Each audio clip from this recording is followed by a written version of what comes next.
As we know, there are two sides to the multiliteracies umbrella. Multimodal texts, which tells us the ways that students will communicate in their future jobs, and linguistic diversity, which describes all the different kinds of English that students need to use to communicate effectively. The previous presentation described the concept of multiliteracies and discussed why young people need these skills. This presentation will talk about how these skills are taught in school. If someone can understand and create written text, we say that they are literate. To be considered multiliterate, students need to be able to understand and create more than written text, including pictures, speech, and importantly, digital texts. We teach students to be multiliterate in a variety of ways that progress in complexity as your child gains skills and confidence. We use what is called culturally relevant texts, which are real-world topics and modes of communication that your young person will encounter in the workplace. As your child develops throughout school, they move from familiar texts in simple forms to more complex multimodal text structures dealing with unfamiliar topics.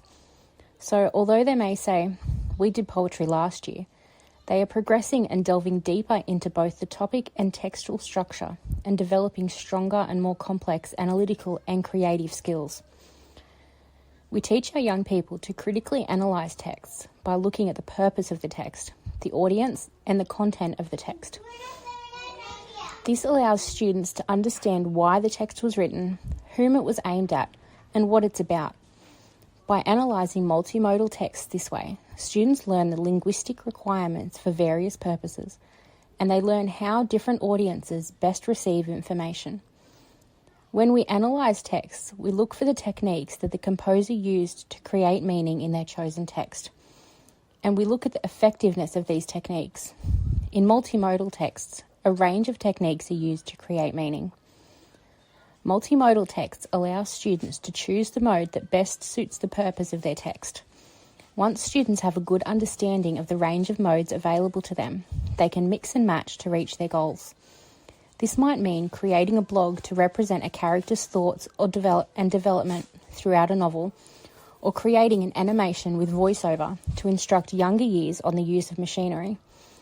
These modes of communication encourage the use of creativity and digital skills, which we know are essential for future employment opportunities.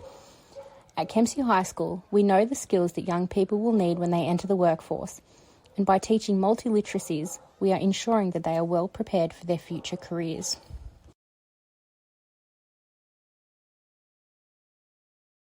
Created using Powtoon.